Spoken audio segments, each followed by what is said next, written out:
안녕하세요. 안녕하세요. 네, 안녕하세요. 잘 지내셨어요? 오늘 비도 많이 내리는 날인데 참석해 주셔서 감사드립니다. 오늘 르법 평화통일 아카데미 그리고 SSK 남북한 마음폭력센터 센터장으로도 지금 현재 하고 계시고요. 이화 여대에서는 북한과 견인으로 활동하고 계시고 현재 현대 북한연구 편집 주관으로 활동하고 계십니다. 저서로는 오늘 이제 살아남은 여성분들은 세계를 만든다는 내용을 강조해 주실 텐데, 갈라진 마음들에서 분단의 사회 실력이라는 같은 창작가 비평사에서 같이 출간한 저서가 있습니다. 나머지는 또 선생님이 소개를 해주실 거라고 보고요. 오늘 저희가 이제 제목을 북한 여성의 삶과 통일이라고 생각했는데요. 이제 살아남은 여성들의 세계를 만든다는 이 책 내용 중심으로 해주실 텐데요. 분단된 조국, 남한과 북조선이라고 명칭을 쓰더라고요. 북조선에 살아가는 여성으로서 북조선 여성들에 대한 관심을 가질 수 있는 기회를 김성민 교수님을 통해서 가지게 되기 때문에 무한하게 감사드립니다.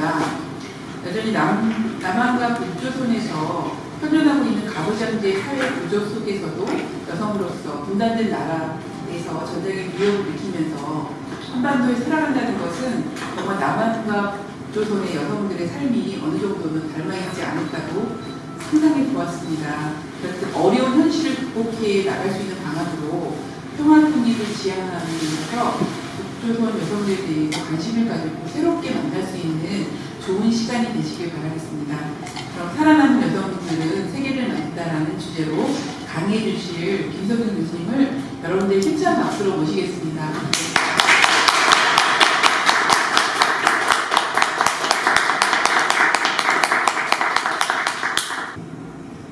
예, 다시 한번 인사드리겠습니다. 저 소개받은 김성윤입니다.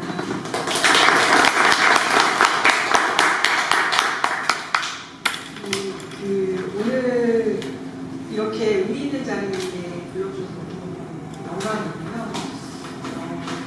평소에 문익환 목사님이 얼마나 많은 역할을 하셨는지 이런 것들을 저는 이제 아직 연배가 그렇게 높지는 않아서 주로 이제 책으로 많이 보면서 항상 굉장히 행동하고 많이 따라가고 있었는데 이 기념 사업에서 또 이런 좋은 강연 시리즈를 하신다고 그러셔서 굉장히 반가운 마음에 꼭 가겠다 이런 말씀을 드리고 왔습니다. 중요한 소리가 좀 조금 적은가요? 네. 잘안 들려요. 네. 좀 들리시나요? 지금 제가 이거 들고 하는 게 낫겠죠? 예, 들고 하겠습니다. 네. 네. 그래서 굉장히 영광스럽게 생각하고요. 오늘 또 서성서기까지 계시는데 제가 강연을 드려도 되는 건가 이런 여러 가지 그 고민을 아까 짧은 10몇 분 동안 굉장히 고민스럽긴 했습니다만 그냥 아주 그 소박하게 제가 지난 2011년도부터 국내에서 오신 분들을 주로 만나면서 연구를 해왔고요. 그 연구의 결과물들이 이제 아까 잠시 전에 소개해 주신 것처럼 두 번의 책으로 제가 정리를 해서 냈습니다. 그래서 그 책에 있는 내용들을 중심으로 제가 요즘 고민하는 것들을 좀 말씀드리도록 하겠습니다. 우선 그 제목이 제 책의 제목이 조금 너무 이게 이제 언론 같은 데 소개될 때 좀 그렇더라고요. 너무 막 비장하다 이런 얘기도 많이 들었습니다. 살아남은 여자들은 세계를 만든다. 너무 비장한 이야기들을 담고 있는 거 아니냐. 그래서 요즘 같은 일상의 시대에서 이런 책 제목은 잘 팔리지 않는다. 이런 또 걱정해 주시는 분들이 계셨고요. 그리고 이제 중요한 거는 요즘 책을 읽는 분들이 이게 이제 제가 어떤 이렇게 공격하기 위한 게 아니라 주로 이제 여성분들이 책을 많이 읽으시대요. 그래서 여성에 대한 이야기를 담은 책들이 훨씬 더 많은 좀 독자들에게 닿을 수 있는 그런 가능성이 있다. 그래서 이렇게 앞에 되게 전면에 이제 여자라는 그런 키워드를 앞에 넣어서 이렇게 책 제목을 좀 뽑아봤습니다. 근데 이제 제가 이 책이나 지난 10여 년 동안 연구해온 작업의 가장 키워드 같은 거는요, 이 분단이라는 것을 경험을 모두가 다 같은 방식으로 하고 있지 않다는 거죠. 그러니까 분단은 어떤 남성이 됐건 여성이 됐건 어떤 계급에 속하건 어떤 지역에 속했건 각각의 사회적, 정치적, 경제적 위치에 따라서 전혀 다른 경험들을 하고 있었다. 그런데 왜 우리는 분단이나 통일을 이야기했을 때 주로 남성들이 하는 이야기들 혹은 주로 국가가 하는 이야기들만 하고 있는 것일까? 주로 국가를 중심으로 통일을 이야기하게 되면 과연 시민들이 거기에 개입할 수 있는 여지가 있을 것인가?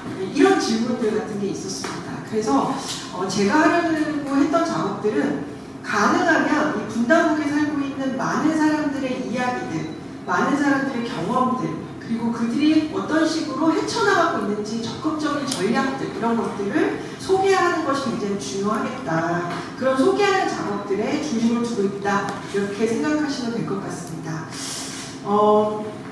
많이 들어보셨을 것 같습니다. 그러니까 뭐 여성주의적 접근이다, 페미니스트적인 어떤 입장이다, 이런 이야기들을 많이 하는데요.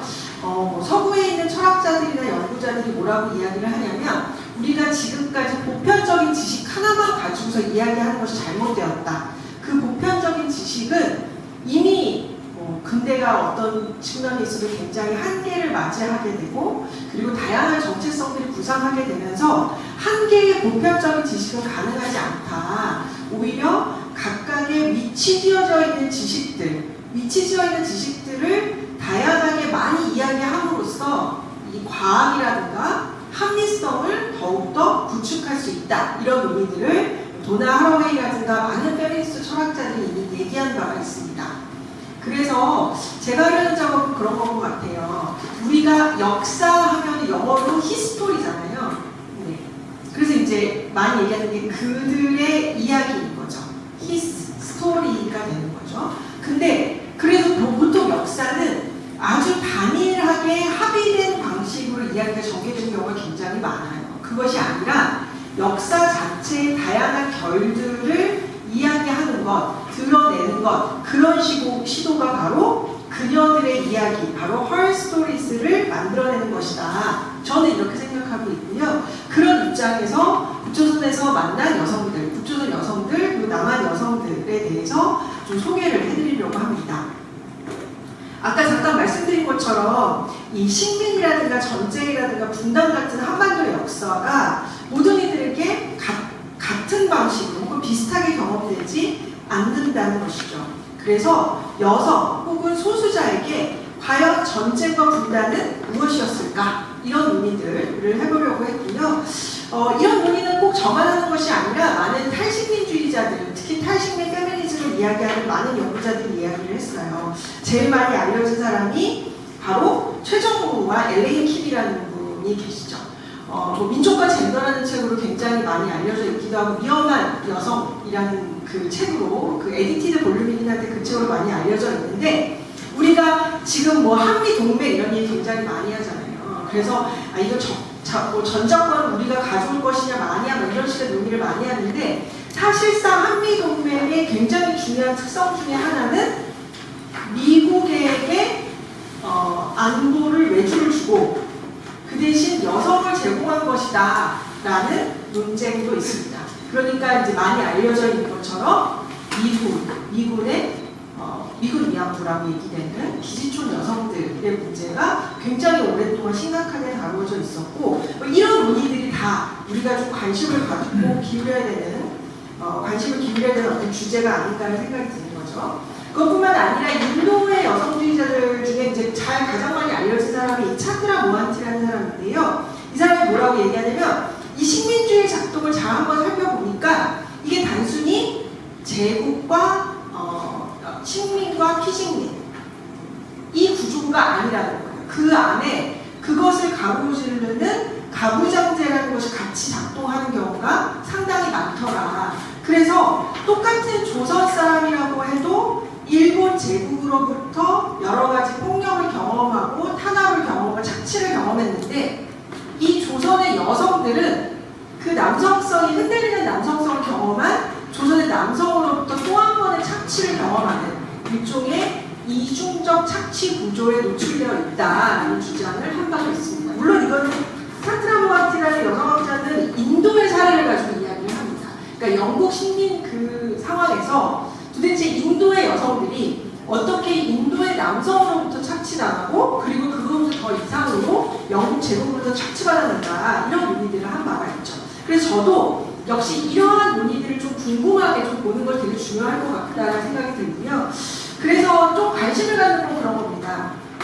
예를 들어 일본군 위안부 같은 문제가 있죠. 근데 지금 제가 오늘 하루 종일 그 책을 좀 많이 보다 왔는데 일본군 위안부 문제가 되게 복잡하게 지금 진행되고 있고 또 굉장히 정치화된 부분도 분명했습니다. 그런데 이제 여성주의적인 입장에서 보면 이게 단순히 일본과 피식민 조선의 이야기가 아니라 그 내부의 다양한 권력 관계들도 함께 이야기되어야 된다는 거죠.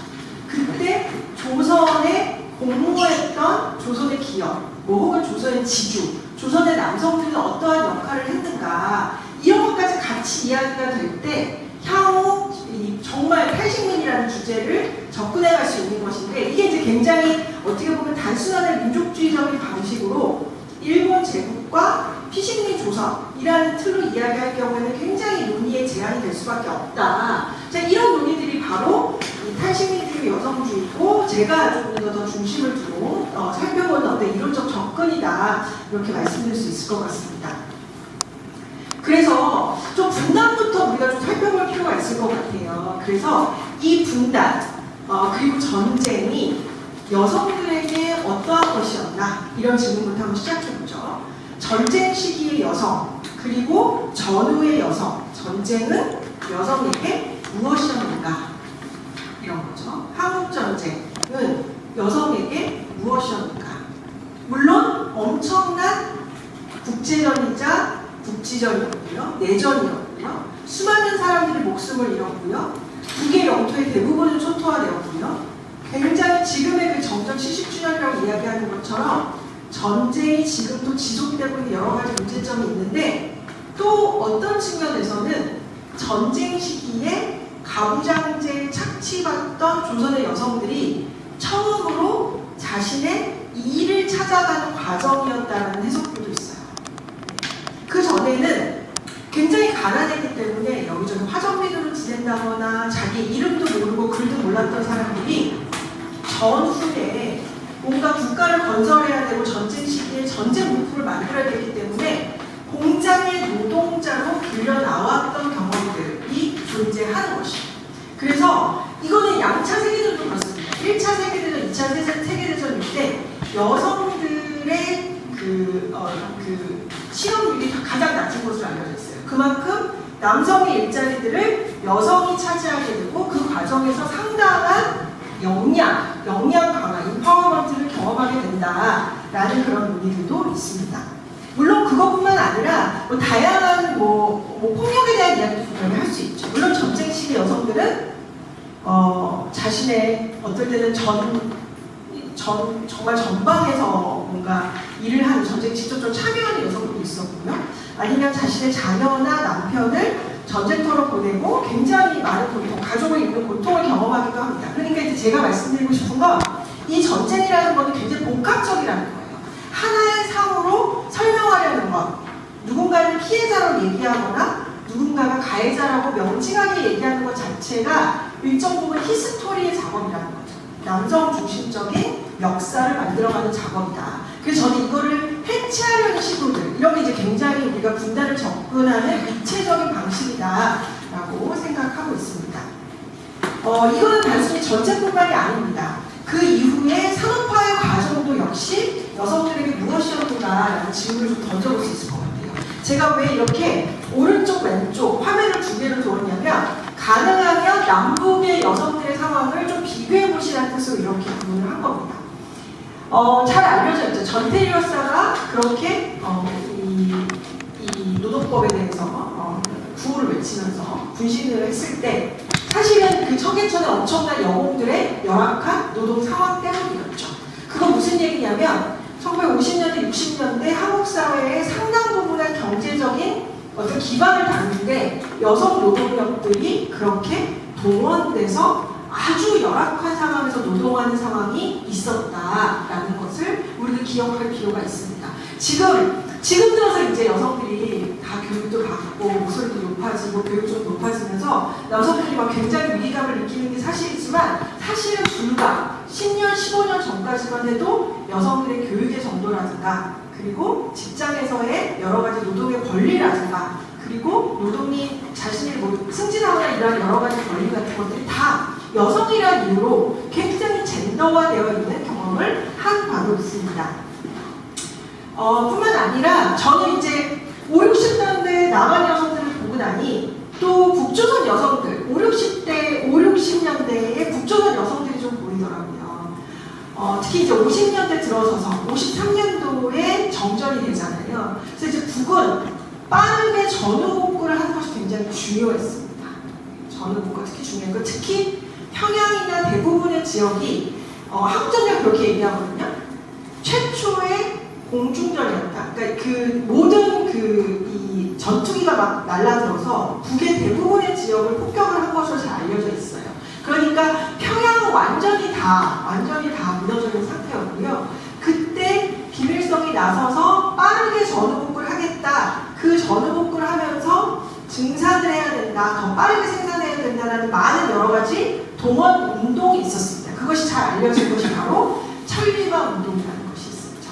혹은 이제 천리마 운동과 천리마 작업반 운동을 비교하기도 하는데 그 두 개가 이제 연달아서 이루어지긴 합니다. 천리마 운동은 일종의 이제 정말 그 지역을 복구하는 운동이다. 전반적인 대중동원 운동이라고 보시면 될 것 같고요. 천리마 작업반 운동은 작업반, 공장 내에서 했던 운동이다라고 보시면 될 것 같아요. 그러니까 그 작업반에서 생산률을 높이기 위한 운동을 하거든요. 근데 그 작업반에서 적극적으로 일하는 노동자로 호명된 사람들이 바로 북조선 여성들이었습니다. 그래서 제가 지금 보여드리는 이 이미지가 바로 길확실이라는 천리마 작업반 운동의 노동 영웅으로 알려져 있는 길확실이라는 여성입니다. 제가 이제 조금 이따가 그녀의 삶에 대해 조금 더 말씀을 드릴 건데 굉장히 어린 나이에 작업반장이 돼요. 그래서 그 작업반장이 돼서 잘 돌아가지 않는 그 작업반을 생산율 400%까지 올렸다. 그래서 1960년도에 김일성과 직접 만나서 김일성이 정말 대단한 노동 영웅이다라고 치하를 했다라는 것으로 잘 알려져 있는 인물이기도 합니다. 그래서 제가 생각하기에는 50년대, 60년대 남한의 여성의 삶과 그리고 노동자로 호명받아서 열심히 국가가 원하는 만큼 노동을 했던 북조선의 여성의 삶, 그 삶은 과연 어떤 것이었을까? 어떤 것은 비슷하고 어떤 것은 달랐는가? 이런 것들을 우리가 좀 더 살펴볼 필요가 있다는 것이죠. 물론 이제 5, 60년대에서부터 7, 80년을 뛰어넘어서 바로 90년대로 넘어오는데 이 기간 동안 사실 남북은 엄청나게 체제 경쟁을 하거든요. 그래서 잘 아시다시피 70년대 말 80년대 초반까지만 해도 대등할 정도의 체제 경쟁을 했습니다. 남북 사이에. 그래서 북도 상당히 잘 살았던 거죠. 그리고 그 당시에는 북은 굉장히 든든한 친구들이 있었죠. 지금 우리 신냉전이라고 얘기되는 구도 내에서 우리가 모두 다 굉장히 두렵게 느끼는 지금 현중 정서가 남한에서 장난이 아니잖아요. 지금 중국어가가 폐과의 위기에 있을 정도로 현중 정서가 굉장히 높은데 그 당시에는 북은 그 뒤에 중국과 소련이 있었던 거죠. 그래서 북한이 굉장히 잘 돌아갔어요. 경제도 잘 돌아갔고 사회도 잘 돌아갔고 사회주의 혁명을 하겠다라고 했습니다.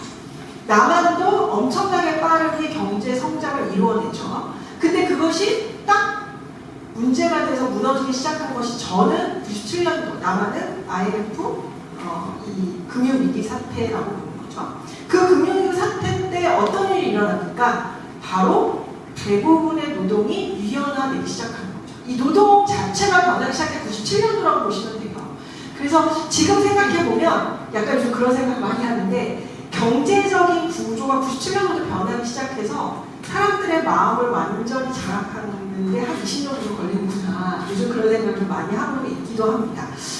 이 97년도에 바로 여성들의 특히 여성들이 일하는 노동을 파트타임으로 바꾼다거나 계약직으로 바꾸는 일들이 굉장히 많았고요. 그런 상황들을 그린 영화로 제가 이제 칸트라는 작품을 좀 소개해드리려고 갖고 오기도 했습니다. 자, 알려진 것처럼 큰 대형 마트에서 갑자기 어느 순간 다 비정규직으로 바꾸고 파트타임으로 바꾸고 그래서 노동운동이라고 전혀 알지 못했던 여성들이 노동운동이라는 것을 할 수밖에 없는 상황에 내몰리는 그 상황을 그린 작품이라고 할 수 있습니다. 그래서 여성들의 삶은 굉장히 더 어려워지기 시작했죠. 지금 우리가 출산율이 낮다고 막 그러잖아요. 이게 사실 여기서부터 시작된 거라고 저는 판단하거든요. 그러니까 우리네 엄마들이 이때 엄청난 경제적인 고통을 감내한 거죠. 그거를 본 딸들은 아이를 낳고 싶은 생각이 없는 거예요. 아이를 낳는 것이 무엇을 의미하는 것인지를 정확하게 알고 있기 때문에 그런 것은 아닐까? 뭐 이런 생각도 해볼 수 있습니다. 그럼 북은 어땠느냐? 이거 굉장히 중요하죠. 북은 80년대 말, 90년대 초반에 어떻게 돼요? 사회주의가 체제 전환이 됩니다. 그래서 동서독이 통일이 되고요. 그리고 소비에트가 무너지게 되죠. 그리고 동구권이 다 체제 전환을 경험하게 됩니다. 그러니까 친구들이 없어지게 되는 거죠. 그리고 94년도에 김일성 주석이 사망하게 됩니다. 95년도부터 3년 동안 홍수, 가뭄, 홍수, 엄청난 대자연, 대연 재해를 경험하게 됩니다. 근데 그때 얼마나 죽었는지 잘 몰라요, 우리가. 왜냐하면 북이 발표하고 있지 않기 때문에. 근데 가장 보수적으로 통계를 잡는 데가 바로 한국 정부거든요. 왜냐하면 그때 당시 한국 정부 별로 할 게 없기 때문에. 나중에 비판받거나 비난받기 싫어서 굉장히 그때 사람 별로 안 죽었어 라는 방식으로 이 통계를 집계를 해요. 주로 그 정도로 한국은행에서 만든 통계는 30만이 좀 안 되게 죽은 걸로 나옵니다. 그런데 좋은 것들이라고 잘 아실지 모르겠는데 우리 시민단체죠. 정토에 사는 시민단체에서 중국에 가서 실제로 인터뷰를 해가지고 나온 숫자는 300만이에요. 그 제가 무슨 외국 학회 같은 데 가서 고난의 북의 사람이 얼마나 죽었느냐를 물어보면은 통계 자료가 30만, 300만까지 있다. 그리고 외국인 주로 외국 기관이라든가 외국 연구자는 100만 정도로 많이 통계를 잡는 것 같다 이렇게 얘기를 하면 그거는 통계가 아니다 이렇게 얘기를 하시더라고요. 말이 안 되잖아요. 30만, 300만은 사실 아무것도 얘기하고 있지 않은 거죠. 다만 얘기하고 있는 건 분명하죠. 북조선이 그때 엄청난 위기를 겪었다는 것은 분명히 보입니다. 배급이 나오지 않게 했어요. 배급이 나오지 않는다는 것은 사회주의 국가에서 당장 먹을 것이 없어지게 된 거죠. 엄청난 경험이에요. 그래서 많은 사람들이 정말 처음에는 굶어 죽고요. 그 다음에는 전염병으로 많이 죽었어요.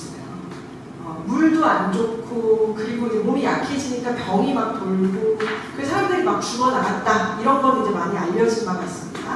근데 그 고난대행군을 지나고 난 다음에 어떤 일이 일어나냐 북에서 바로 시장이 만들어지게 됩니다. 시장이 만들어지게 돼요. 시장의 첫 시작은 바로 살기 위한 생존 전략이었어요.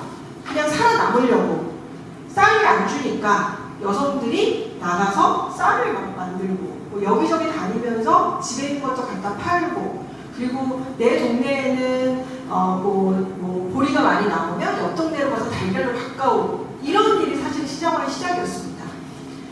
그런데 지금 그 시장화가 평양의 아파트 한 채가 백만불이다 뭐 이런 얘기를 할 정도의 시장화로 이끌어지게 된 것이죠.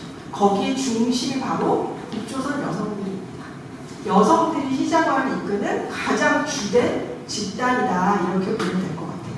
자, 그래서 시장화에 대한 얘기는 제가 뒷편에서도 다시 말씀드리긴 하겠습니다만 경제적 변화, 사회정치적 엄청난 변화 속에서 남한의 여성이 경험한 것과 북조선 여성이 경험한 것 공통점도 있고 역시 차이점도 있습니다. 자, 그럼 최근엔 어떤가라는 것도 제가 좀 더 말씀드리고 싶어요. 최근에 20대 여성들, 요번에 이제 그 다음 소위라는 작품 혹시 보셨는지 모르겠는데, 제가 굉장히 좋아하는 영화이기도 한데요. 이제 그 영화를 보고 난 다음에 단행본으로 또 그 연구가 되어 있는 게 있어요. 고객님 사랑입니다라는 책이거든요. 그게 이제 의료인류학자가 이 콜센터에 가가지고 필드워크를 막 한 거예요. 그래서 그 첫 번째 질문은 뭐냐면 콜센터에서 일하는 여성들의 흡연율이 일반 여성들의 흡연율보다 수배가 더 높은 거예요. 굉장히 높은 흡연율을 갖고 있는데 그 이유가 뭘까를 연구한 것이 고객님 사랑입니다 라는 책 제목으로 출간되기도 했습니다. 그만큼 감정 노동에 엄청나게 시달리는 젊은 여성들인 거죠. 이게 이제 감정까지 팔아야 되는 상황인 거죠. 이게 신자유주의거든요. 예전에는 그냥 가서 뭘 생산해서 팔면 되는 건데, 내 노동력을 팔아서 임금을 받으면 되는데, 이제는 당신이 어떤 감정을 가질 것까지 명령하는 것. 그것이 일종의 굉장히 중요한 역량이자 태도이고 능력이 되는 사회가 바로 지금의 한국 사회입니다. 근데 중요한 건 이런 감정 노동에 주로 여성들이 배치되어 있다는 거죠. 그래서 엄청 높은 흡연율, 그리고 자살률, 우울증 발병률 이런 것도 함께 다 어떻게 보면 연동되는 사회 현상이라고 보시면 돼요. 우울증 발병률 잘 찾아보니까 2021년 통계에서 OECD 국가 3위이고요. 자살률은 잘 아시다시피 OECD 중 1위입니다. 한국 사회의 지금 상황이 지금 그런 모습이다라는 거고요. 그리고 이제 그럼 북은 어떤가라는 거죠. 북은 굉장히 흥미롭게도 제재가 본격화되잖아요. 그러니까 핵실험과 미사일 같은 것들이 이루어지게 되면서 제재가 굉장히 촘촘해집니다. 그때 북한의 체제에서, 북조선 체제가 뭘 했냐면 노동력을, 물론 이것도 최근의 제재로는 다시 다 대고 들어와야 돼요. 그러니까 이제 노동력을 외국에 보내는 것도 안 된다고 이야기하고 있지만 초반에는 어떤 방식으로 북이 그거를 해결하려고 했냐면 노동력을 밖으로 보내서 거기서 송금을 받아가지고 국가를 유지하려는 시도를 하게 됩니다. 그때 제일 가슴 아프게 제가 본 것 중에 하나는 바로 전 세계 곳곳에 있는 이런 식의 북한 식당들입니다. 북조선 식당도 혹시 가보신 경우도 굉장히 많으실 것 같은데 여기에 나가서 일을 하는 이 접대원 동무들 있잖아요. 이 접대원 동무들 대부분은 굉장히 아름다운 20대 여성들이죠. 근데 굉장히 젠더화된 노동을 하는 거예요. 그리고 정말 가슴 아프게도 남한의 관광객들을 대상으로 일종의 이제 보여주는 거죠. 북조선 여성이라는 것을 보여주는 방식으로 지금 돈을 벌고 있는 겁니다. 사실 여성으로서 이런 식당에 가면 굉장히 불편해요. 왜냐면 또 이게 또 민족 감정이 막 올라오시는 다른 제 동료들, 남성 동료들이랑 가면 그런 데 가면은 막 이 접대원 동지들 막 좋다고 그러면서 막 또 손이라도 한번 잡아보시겠다고 막 이러시는 분도 있단 말이에요. 그러면 이제 저는 너무 가슴 아프죠. 이게 저 여성들이 여기 와서 어떤 대우를 받고 일을 하고 있는가 이런 굉장히 복잡한 마음이 드는 거죠. 그리고 이제 그러한 일자리를 실제로 주선하고 일하게끔 하는 게 국가라는 거.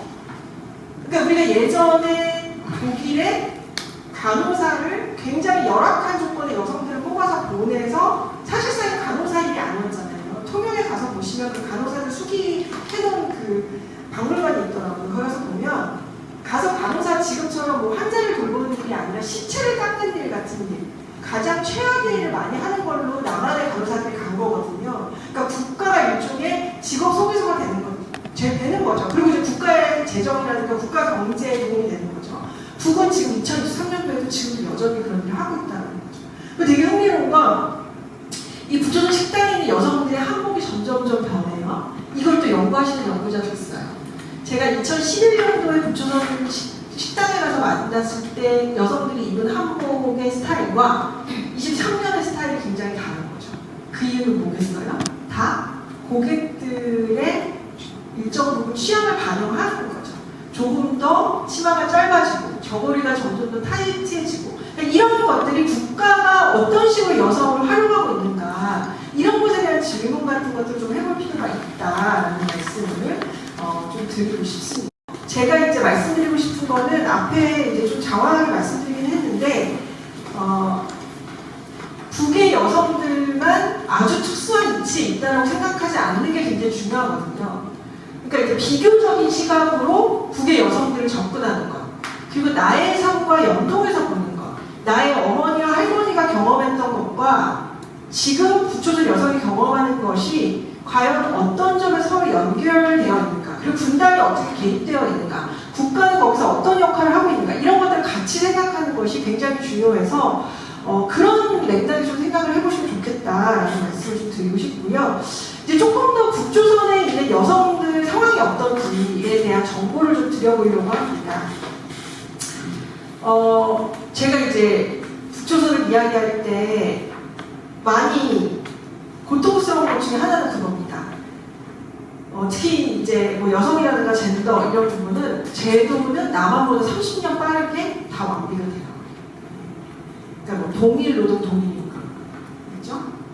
그 다음에 대부분의 양육의 권리, 그 다음에 타가 이런 모든 사회적 복지 이런 것들이 북은 한국조선 지나고 난 다음에 바로 김일성이 그것 먼저 하자고 그래요. 그만큼 여성에 대한 어떤 그 대우라든가 인식이나 처우가 사회주의 페미니즘의 영향을 받아서 소비에트로부터 영향을 굉장히 많이 받았기 때문에 사실 굉장히 진보적으로 시도가 됩니다. 그 시작 중에 하나가 바로 이 46년도에 있었던 북조선 남녀 평등권에 대한 법령입니다. 이게 45년도에 해방이잖아요. 맞죠? 그리고 바로 북조선에서 노동당이 만들어지고 난 다음에 처음으로 했던 것이 뭐냐면 토지개혁입니다. 그렇죠? 토지개혁이 얼마나 대단한 거였냐면 지금까지 정말 가난하게 살던 농민들한테 당신들도 다 토지가 있다. 이 토지를 당신들이 경작해서 살아라 라고 이야기하는 거예요. 그건 이제 그때 당시에 대부분이 사회주의 열광할 수밖에 없었던 이유이기도 하죠. 인민들이 열광했었고 그런 새로운 세상, 새로운 삶에 대한 기대 같은 것도 굉장히 많았습니다. 토지개혁이 있자마자 곧 바로 된 것이 46년 7월 30일에 공포된 북조선 남녀 평등권에 대한 법령과 시행 세칙입니다. 그러니까 토지개혁 다음에 만들어진 세칙이 그 법령이 바로 남녀 평등권이라는 점이 굉장히 중요하다고 생각이 들었어요. 그래서 뭐라고 되어 있냐면 모든 영역에서 여성들은 남자들과 평등권을 가진다. 지방 주권기관 또는 최고 주권기관 선거에서 여성들은 남자들과 동등한 선거권과 피선거권을 가진다. 여성들은 남자들과 동등한 노동의 권리와 동일한 임금과 사회적 보험 및 교육의 권리를 가진다. 여성들은 남자들과 같이 자유 결혼의 권리를 가진다. 결혼할 본인들의 동의 없이 비자유적이며 강제적인 결혼을 금한다. 자, 그리고 자유 이혼의 권리도 가진다.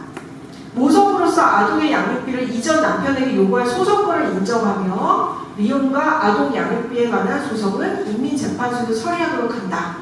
결혼 연령은 17세, 18세이고 그리고 공건관계의 유습 및 일부 다처제와 여자들을 천하 청으로 매매하는 여성인권 유린의 폐해를 앞으로 금지한다. 공창, 사창, 기생제도 금지한다.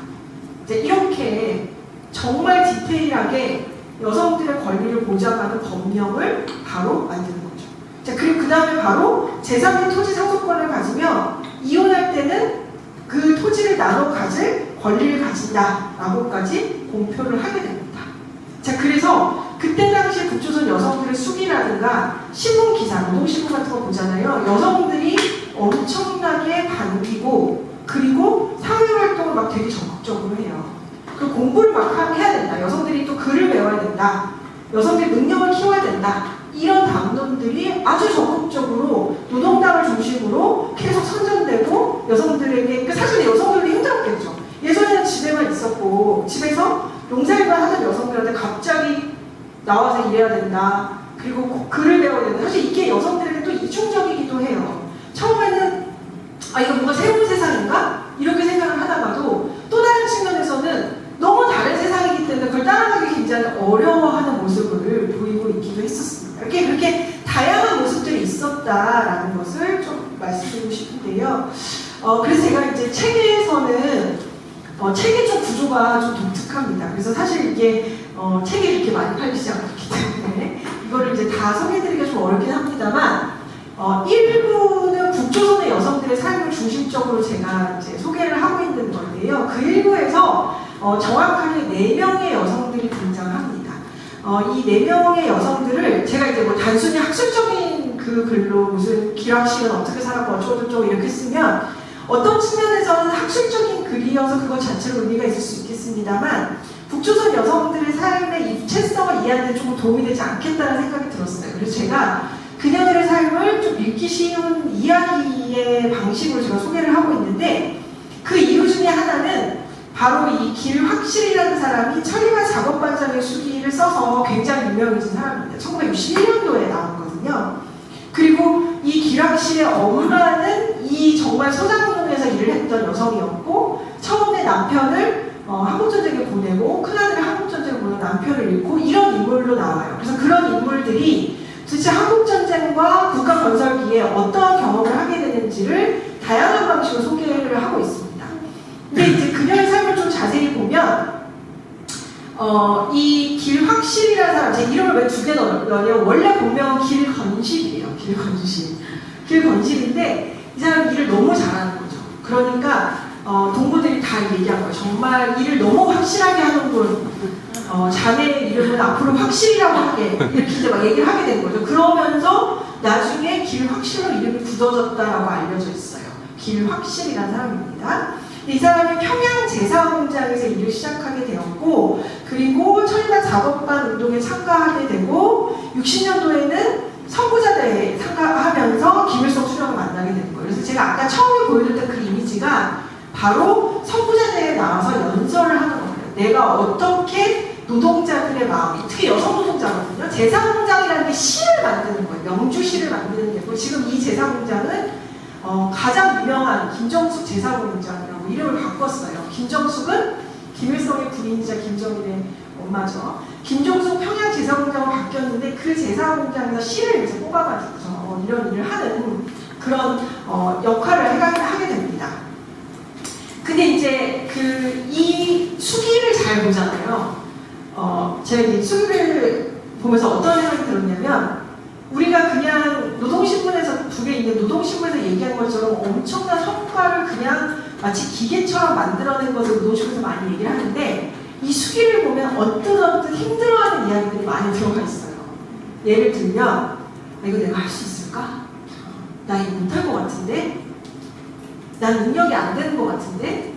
이거 도대체 무슨 얘기야? 나 가고 갑자기 일하라고 그러는데 도대체 뭘 일하라는 거야? 라고 고뇌하는 수기의 부분이 조금씩 있습니다. 근데 이제 그런 수기를 보면서 제가 보기엔 그게 바로 여성의 목소리라는 거죠. 그러니까 그 공식 문건, 특히 북에서 제공하는 공식 문건에서는 굉장히 잘하는 어떤 여성의 모습을 그려지지만 사실 그 내면에는 얼마나 힘든 일이 많았겠어요. 먹고 살기가 어려운데 갑자기 공장 노동자가 됐는데 20살도 안 돼서 작업반장이 되고 작업반장에서 하나 살려놓으면 또 옆작업반장으로 가요. 이제 너무 잘해가지고 이 팀을 잘해놓고 난 다음에 다른 옆집에서 못하니까 이제 스카웃이 돼서 가는 거죠. 이렇게 돌아다니면서 작업반을 살리는 역할을 하는 그게 바로 수기거든요. 그래서 이제 그런 이야기들을 담아내는 얘기를 좀 해보려고 했습니다. 과연 그녀는 어떤 식으로 이 대중농원 운동 그리고 증산운동에 참여하게 되었는가, 어떤 여성으로서의 고민 그런 것들은 없었나 이런 이야기를 좀 하고 있고요. 그리고 이 두 번째 챕터에서는 만자라는 인물을 제가 좀 소개하는데요. 이 만자라는 인물이 바로 이 천리마 작업반장 수기에 나오는 문제적인 여성 노동자의 이름입니다. 왜냐하면 이 만자라는 인물이 잘 공장에 안 나타나요. 이게 이제 또 우리가 생각할 때 아니 북에서 공장을 안 가면은 당장 다 노동교화소에 가는 거 아니야? 이렇게 생각하시잖아요. 그래서 제가 북에서 오신 분들 인터뷰할 때 많이 물어봤어요. 직장 안 가면 어떻게 돼요? 안 가면 안 가는 거지 이렇게 얘기하세요. 그래서 제가 아니 그러면은 직장을 안 가면은 막 다 밀원에서 내려오고 막 난리가 나는 거 아닌가요? 아니 뭐 사람이 살려고 아플 수도 있고 무슨 일이 있을 수 있는데 물론 그런 연락은 해야 되겠지만 뭐 이런 얘기를 하시는 거예요. 5, 60년대는 어땠어요? 아이 나오라고 그러는데 안 갈 때도 많았어. 이렇게 얘기하시는 북조선에 오신 분들이 많았다는 거예요. 근데 실제로 수기에도 그런 인물이 등장해요. 이 만자라는 인물이 노는 걸 좋아하고 이쁜 걸 좋아하고 또 남자친구한테 관심도 많고 이런 인물로 등장하거든요. 그래서 그 여성이 어떻게 삶을 살게 되는가. 근데 그렇게 삶을 살게 되었기 때문에 나중에 이 북이 경제난이 굉장히 어려워졌을 때 상대적으로 빠르게 시장화에 적응한 인물로 제가 좀 소개를 해봤습니다. 그리고 이 만자의 딸 혜원이라는 인물을 제가 이 혜원이라는 인물은 가상의 인물로 제가 등장을 시킨 건데요. 이 혜원은 엄마가 그 전부터 막 옷도 만들어 팔고 그러면서 꽤 경제로 잘 살았기 때문에 시장화에 굉장히 적극적으로 참여한 인물로 등장합니다. 그래서 이 혜원은 기름 장사를 해요. 연유자, 그 연유라고 하거든요. 그러니까 공장이라든가 기업소에서 기름을 빼돌려서 그 기름을 파는 거죠. 네, 특히 트럭을 운전하거나 택시를 운전하는 사람들한테 기름을 빼돌려서 파는 일을 해서 엄청난 부를 축적하고 그래서 굉장히 잘 살게 되는 전형적인 시장화 북조선 여성, 시장에서 경제적인 부를 구축한 여성으로서 등장하게 됩니다. 그리고 이제 마지막으로 제가 소개한 인물은 수연이라는 인물인데요. 이 인물은 북에서 이 한 여학생에게라는 작품이 굉장히 잘 알려져 있습니다. 이 작품도 역시 영화인데요. 칸느에 가요, 2002년도에. 그래서 칸느에서 북조선 영화로 이제 소개가 돼서 뭐 우리나라에 굉장히 많이 알려진 작품이고 뭐 우리 여러 가지 문화행사를 할 때도 이 작품을 많이 보여주는 걸로 저는 알고 있는데 이 작품은 이제 과학자 부모 밑에서 있는 딸 아이 사춘기의 고등학생이죠. 딸이 반항하는 얘기예요. 근데 이제 혹시 북조선 영화를 보셨는지 모르겠는데 북조선 영화들을 잘 보시면 뭔가 문제를 만드는 인물이 있거든요. 근데 그 인물이 마지막에 다 되게 뉘우치면서 우리 뭐 위원장이나 국방위원장이나 아니면 수영님한테 아 정말 잘못했습니다. 그 큰 사랑과 뜻을 받는 걸로 끝나는 그런 구조로 많이 돼 있어요. 그래서 우리 연구자들은 어떻게 해석하냐면 이 영화나 소설이 현실을 반영하지 않으면 이민들이 안 볼 거 아니에요. 그러니까 이 문제를 일으키는 캐릭터들이 사실 북의 현실을 가장 잘 반영하고 있는 것이다 라고 해석하고 있습니다. 그러니까 이 문제를 일으키는 인물들을 통해서 북한의 현실을 좀 볼 수 있다는 거죠. 근데 이제 영화는 다 마지막에 회귀하는 걸로 끝나요. 마지막에 이제 정말 잘못했고 그래서 북의 영화도 최근에 보시면 마지막 20, 30분만 안 보면 그 재밌는 영화들이 많아요.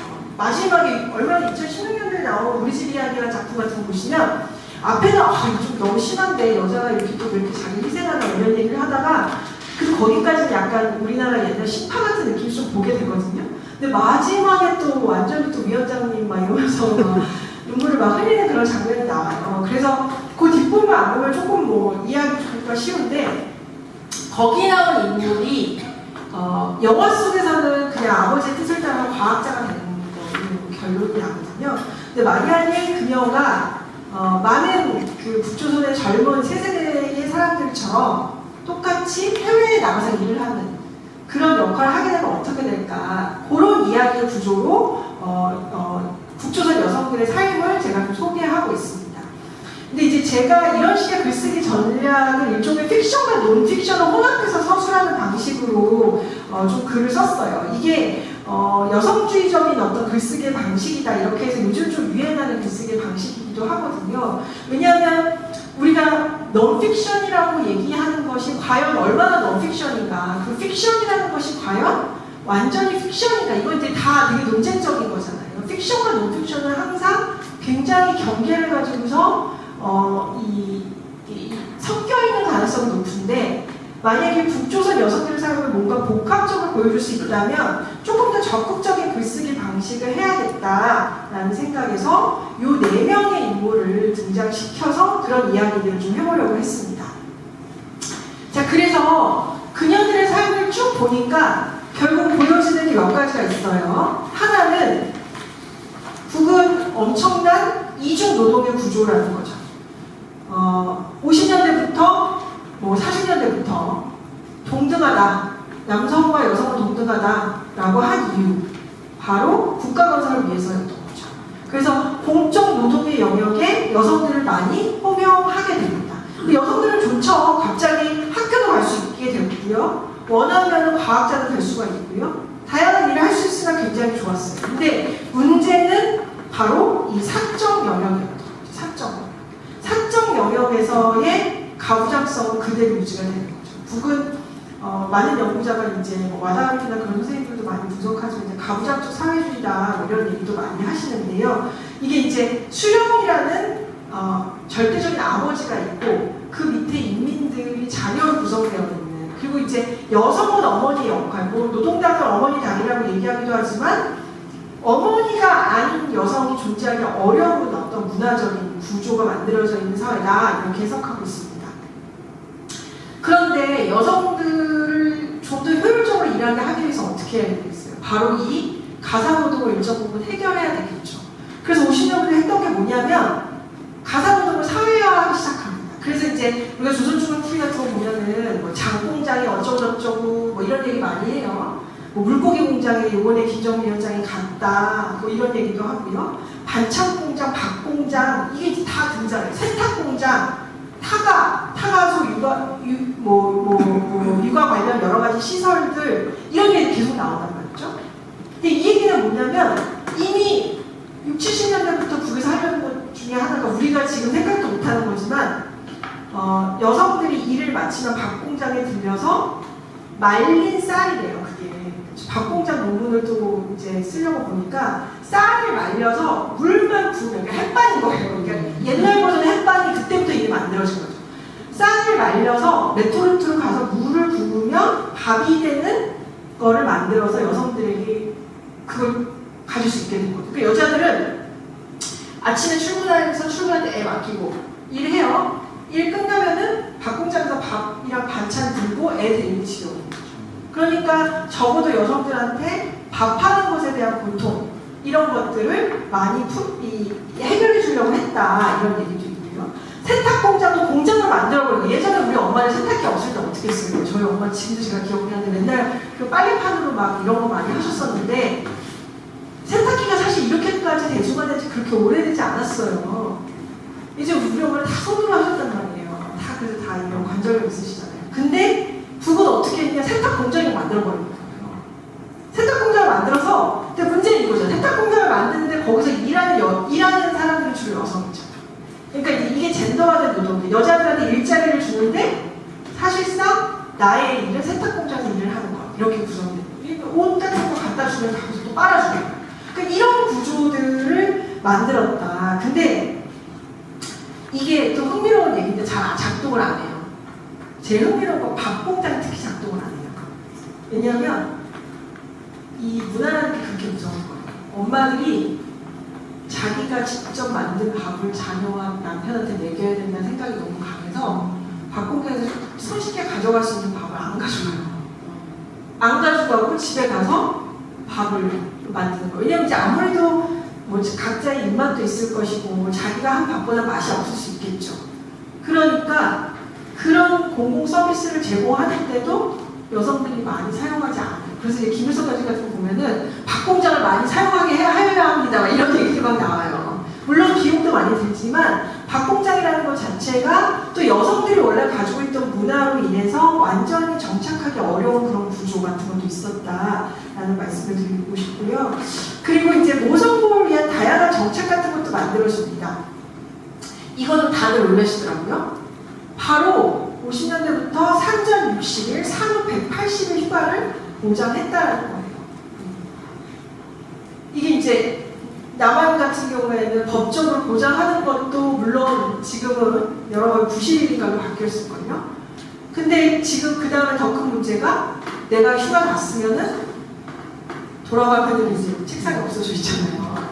옆에 복도에 내 책상 나와 있는 거. 그래서 이제 82년에 김지영이라는 소설이 그렇게 많은 이들에게 큰 감흥을 준 이유가 바로 그런 이유이기도 하죠.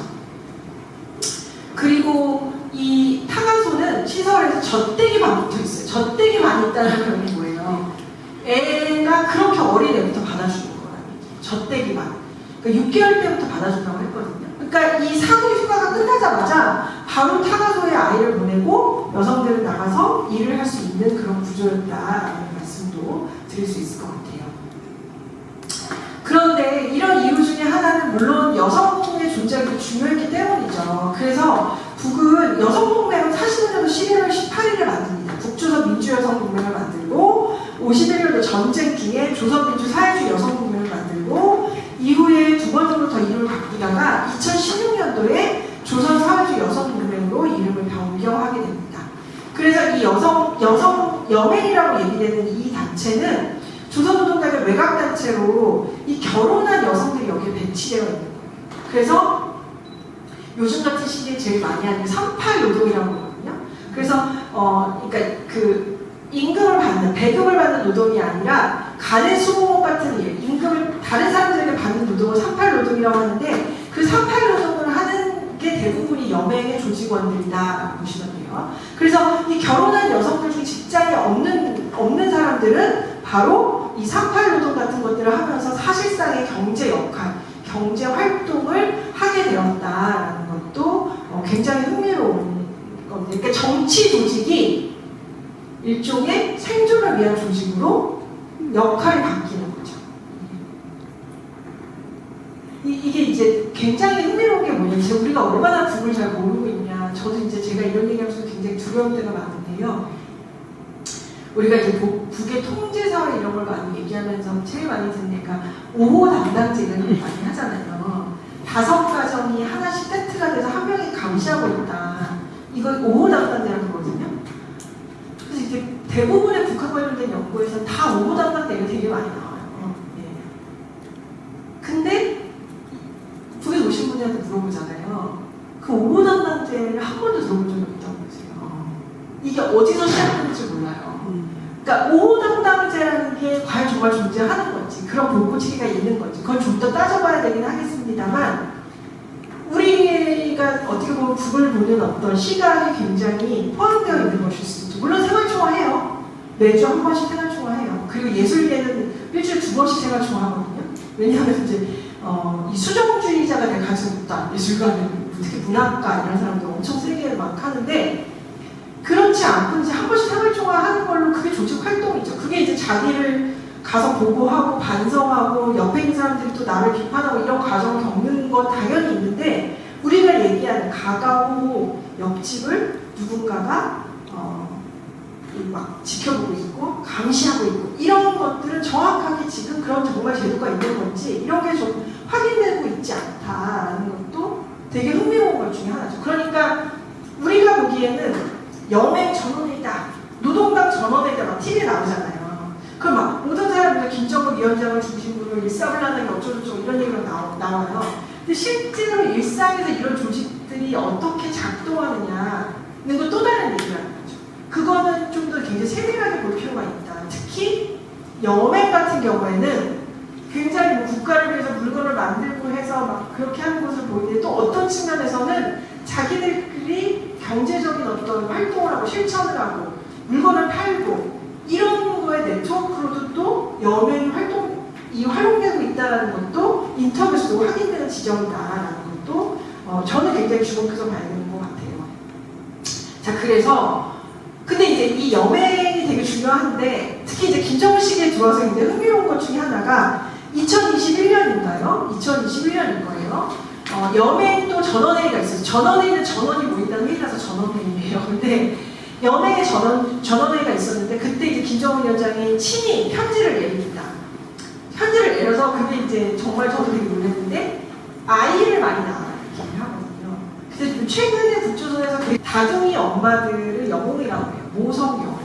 영화도 천연대 고아 3명을 키우는, 4명인가요? 그 고아를 키우는 이야기예요. 그러니까 엄마가 되어야 되고 아이를 많이 낳아야 된다는 이야기를 김정은 위원장이 나서서 막 하거든요. 그 이유는 뭐냐면 출산율이 하락하고 있습니다. 북조선이. 그래서 2021년도 1.9였거든요. 근데 2023년도에 1.78로 하락하고 있다는 게 알려져 있어요. 이거는 인터뷰에서도 계속 보이는 얘기예요. 만혼도 되게 심하고요. 예전에는 25살까지 결혼 안 하면 좀 왜 이렇게 빨리 결혼 안 했지? 이런 약간 이상한 그렇게 취급을 하는데, 요즘은 북조선 여성들 가능하면 결혼 안 하려고 하고요. 결혼해도 아이는 낳지 않으려고 해요. 근데 이게 굉장히 독특한 현상인데요. 북의 경제적인 규모를 생각해 봤을 때 보통 합계 출산율이 한 4 정도는 돼야 된다고 얘기를 해요. 그러니까 북의 경제 규모가 비슷한 나라들, 주로 이제 저개발 국가, 제3세계 저개발 국가들은 한 합계 출산율이 4 정도가 나오죠. 근데 그 4가 왜 그러냐면 경제 기반이 없는 국가는 노동력이 결국은 그 가족을 유지할 수 있는 방법이잖아요. 노동력이 굉장히 중요해요. 그래서 아이를 낳아야 된단 말이죠. 근데 북은 아이를 낳고 있지 않아요. 지금 남한이 0.7 정도 될 거예요. 그래서 이제 통일만 얘기하는 사람들 중에 제가 제일 싫어하는 얘기인데, 통일된 되면 저출산 문제 해결될 수 있습니다. 이렇게 얘기하는 사람이 있어요. 전혀 모르는 그 여자가 애 낳는 기계도 아닌데 되게 한동안 더 그 얘기도 있었거든요. 탈출 분들이 주로 여성분들이 많으신데 여성분들이 대부분 가임기다 이런 거를 실제로 남성 연구자들이 얘기를 막 하기도 했었어요. 근데 저는 되게 속상한 거죠. 이렇게 사람을 이렇게 얘기하는 것이 굉장히 속상하고 과연 그런 게 가능할까? 그렇지 않다는 거예요. 지금 고령화, 노령화, 북이 가장 빠르게 진행되고 있는 국가 중에 하나예요. 남도 물론 마찬가지인데 북도 고난의 시기에 정말 많은 인구를 이었기 때문에 사람들이 정말 빠르게 고령화되고 있고요. 아이를 낳지 않고 있어요. 그리고 이화 사망률이 높아요. 왜냐하면 지금 약이 없잖아요. 병원도 없고. 지금 국제제재랑 그 다음에 코로나로 인해서 북의 상황은 좋을 수는 없는 상황이죠. 그렇다고 해서 지금 그게 또 어떻다 이게 또 막 정치적으로 막 이러니까 말씀이 좀 어렵긴 합니다만 좋지 않죠. 그러니까 여성들은 아이를 낳지 않으려는 시도들을 하고 있다라고 말씀드릴 수 있을 것 같아요. 예, 그래서 시간이 조금씩 더 되고 있는데 여기까지만 하고 잠깐 쉬려고 하는데요. 그래서 이 여성들이 시장화에 굉장히 많이 역할을 했다. 나왔다는 거죠. 그래서 비공식 경제에 굉장히 적극적으로 참여하게 되었습니다. 근데 지금 북에서 오신 분들, 남한에 있는 분들은 70%가 넘는 숫자가 여성이에요. 북에서 오신 분들이. 그래서 이걸 가지고 사람들이 많이 얘기하죠. 도대체 왜 여성들이 이렇게 많이 오는가? 이렇게 힘든데 만 몇 킬로를 이렇게 거쳐서 와야 되는데 어떻게 여성들이 많이 옵니까? 이렇게 얘기를 하는데 그 이유 중에 하나는 저는 그게 제일 중요하다고 생각하는데 대부분의 북조선 여성들이 중국으로 일하러 나갔기 때문에 그런 거예요. 비공식 섹터에서. 왜냐하면 공장이 멈췄을 때 남성 노동력들은 여전히 국가가 관리를 했어요. 왜냐하면 대부분의 남성 노동력들은 주로 국가의 기간산업이라고 얘기되는 중공업 공장 같은 데 많이 배치되어 있었거든요. 그리고 남성들이 많이 국경을 넘는다는 건 국가한테도 굉장한 위험이잖아요. 근데 여성들은 자식이 있잖아요. 그러니까 국가가 어떻게 했냐면 중국으로 잠깐씩 넘어가도 돌아올 거야. 한쪽으로 가는 거죠. 그래서 남한에 와 있는 북조선 출신 여성들 잘 생각해보면 숫자가 너무 적어요. 3만 몇 명밖에 안 되죠. 많은 사람들은 3만 명이나 되는데 이렇게 얘기하는데 전혀 그렇지가 않아요. 다른 시리아 난민이라든가 다른 북조선처럼 어려운 경제난을 경험했던 국가의 난민들 숫자를 한번 생각해보세요. 주로 만들어진 수십만 단위로 만들어지는 거거든요. 국경이라는 건 원래 그런 거거든요. 사람들이 살지 못하면 뛰쳐나오는 거잖아요. 근데 대부분의 북조선 여성들은 그 힘든 시기에 국경을 넘어서 중국 쪽에 가서 일을 하다가 또 많이 되돌아가요. 그냥 자식이 있으니까, 가족이 있으니까. 혹은 지금 중국에 남아있는 사람들의 숫자도 좀 되죠. 왜냐하면 국가가 여성들이 국경을 넘어서 일하는 건 일정 부분 너무 위급 상황이었기 때문에 일정 부분 이제 허용한, 그러니까 뭐 대놓고 허용했다는 것이 아니라 어쩔 수 없이 받아들일 수밖에 없는 상황이었다. 이렇게. 그러니까 이제 북의 어떤 경제적 상황과 사람들의 이동, 그것이 또 어떻게 젠더화되는가, 이게 이제 사실 다 연결되어 있는 것이다. 이런 걸 총체적으로 생각해 보실 필요가 있고요. 근데 문제는 이제 여자들 만나보시면, 꼭 북에서 오신 분들 만나보시면 정말 생존력이 강하시고 정말 대단하신 분들이 많으시거든요. 근데 삶을 하나하나 보면 또 눈물 없이 못 보는 거죠. 왜냐하면 정말 극한의 노동을 하고 있는 거죠. 다들, 대부분. 그래서 이제 먹고 살 수 있게 되긴 했습니다만 우리네 어머니들이 60, 70년대 일했던 거의 노동 강도보다 더하면 더하지 못하지 않을 정도의 노동을 하면서 여성들이 살아남고 있는 그런 모습들도 확인할 수 있습니다. 그래서 지금 북의 여성들이 남성들을 뭐라고 부르는지 아세요? 남편을 부르는 북한 말이 낮전등이거든요. 낮전등이고요. 낮전등. 낮에 전등이 필요 없잖아요. 그러니까 필요 없는 존재라는 뜻으로 낮전등. 필요 없는 존재입니다. 사실 맨날 출근을 하는데 배급도 못 받아오고 그렇다고 막 기민하게 시장에 나가서 일하지도 못하고 여전히 가부장적인 게 있어서 자녀 양육에 손발 걷어붙이고 일을 하는 것도 아니고, 그러니까 정말 낮점들이 다 있거든요. 그래서 김정은 위원장 편지가 이렇게 나와요. 시부모를 잘 봉양하고 남편을 섬겨야 된다. 그걸 이제 요구하는 거죠. 그게 이제 어떤 의미에서는 북의 여성들이 그걸 자꾸 안 하려고 하는 모습들이 확인되고 있는 거다. 이렇게 얘기할 수 있어요. 그래서 지금 북의 어떤 젠더 구조, 규범 같은 것도 약간의 균열 같은 것들이 만들어진 상황이다. 저는 그렇게 해석하고 있고요. 그런 맥락에서 최근에 김여정, 현송월, 사실 이런 사람들의 약진도 일정 부분 함께 좀 고민해볼 필요가 있는 거죠. 왜 그게 여성들이 점점 더 공적 영역에서 목소리를 높이는 일을 자연스럽게 받아들이고 있는가, 인민들이. 물론 제 생각에 김주애까지는 저도 좀 이해하기 어렵습니다만, 사실 김정은 시대 들어와서는 여성들이 공적 영역에서 중요한 역할을 하는 것을 북한 인민들도 일정 부분 받아들이니까 그게 계속 작동하는 거거든요. 그러니까 그런 변화들이 최근에 북한에서 확인되는 어떤 중요한 현상이다. 북한 간의 남북 간의 체제 경쟁 속에서 여성들은 노동자로 일을 해야 됐었고, 그리고 이제 북이 경제난을 경험하게 되면서 또 여성들은 시장에 내몰리게 되면서 또 경제적인 어떤 역할을 해야 되고, 그리고 지금 북에서 저는 되게 충격적으로 인터뷰할 때 많이 들은 얘기, 제일 충격적인 것 중에 하나가 여성이 당연히 돈을 벌어와야 되는 것을 생각하는 사람들이 굉장히 점점 더 많아지고 있다는 거죠. 그래서 당연히 시엄마들이랑 이제 인터뷰를 해보면 아들은 공장에 나가야 되는 거니까, 아들은 기업소에 나가야 되고 직장에 나가야 되는 거니까 아들은 돈을 못 버는 건 당연한 건데, 우리 집이 이렇게 가난한 거는 며느리가 시장에서 잘 장사하는 머리가 없어서 그렇다, 머리가 안 튀어서 그렇다. 근데 그 얘기는 무슨 얘기냐면, 사실 가부장이 영어로는 브레드 위너거든요. 가부장을 보통 이제 남편이랑 얘기할 때 브레드 위너라고 한단 말이에요. 빵을 가져오는 사람이죠. 그러니까 그 권력을 갖는다는 거는 결국 생계라는 것을 많이 남성이 책임지고 있기 때문에 그 가부장의 제도가 운영되는 측면들이 많아요. 그러니까 여성이 대부분 하는 가사노동은 무임금 노동으로 만들어버리는 거죠. 그게 이제 가부장적 모든 사회 구조다, 이렇게 많이 얘기를 하는데, 여성은 집에서도 일을 하는데 나가서도 일을 해야 되는 거예요.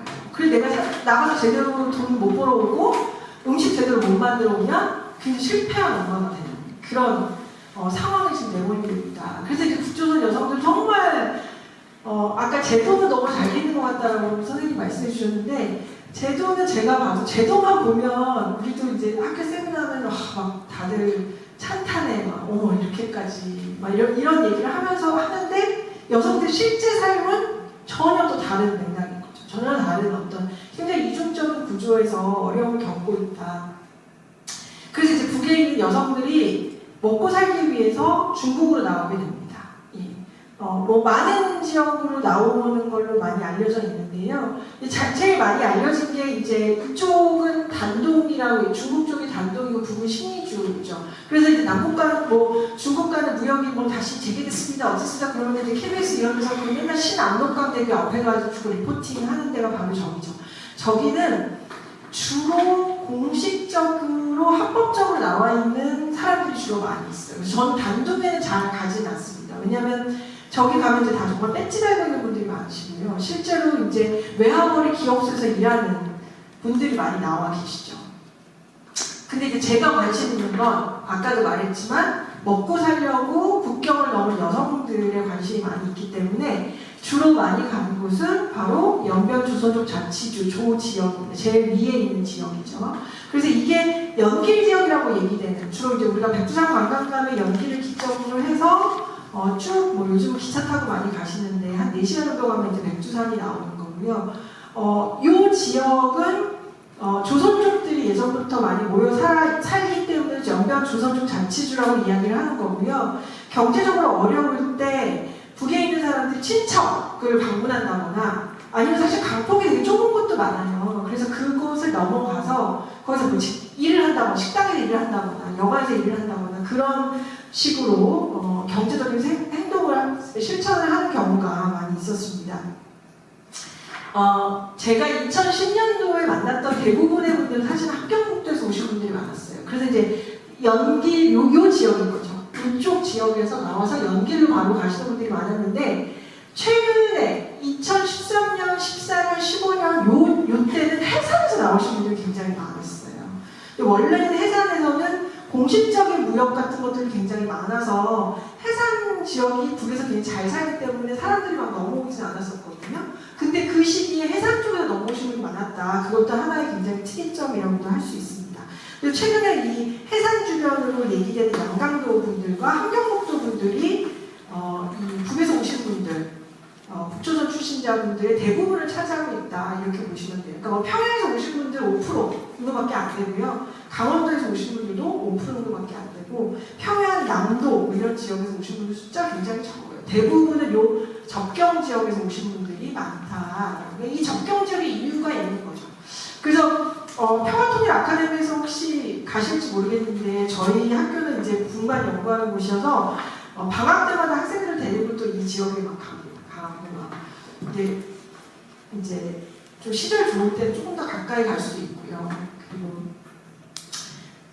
뭐 어떨 때는 배 띄워놓고 수풍대 근처에 가서 배 띄워놓고 거기서 부인 사람들이랑 실제로 뭐 배랑 배끼리 막 만나는 그런 프로그램도 있고요. 정말 다양한 그 다양한 어떤 역동적인 곳이 만들어지는 곳이 바로 이 접경 지역이다라는 생각이 듭니다. 저는 이렇게 접경 지역이라는 관점을 많이 갖고 있어요. 왜냐하면 접경은 사실 국경이잖아요. 근데 국경의 핵심은 뭐냐면 투과율이 어느 정도 되냐거든요. 그러니까 국가가 그 국경을 어느 정도 통제하고 있느냐 이런 게 되게 핵심적인 거죠. 국가의 주권과도 연관되어 있는 거고요.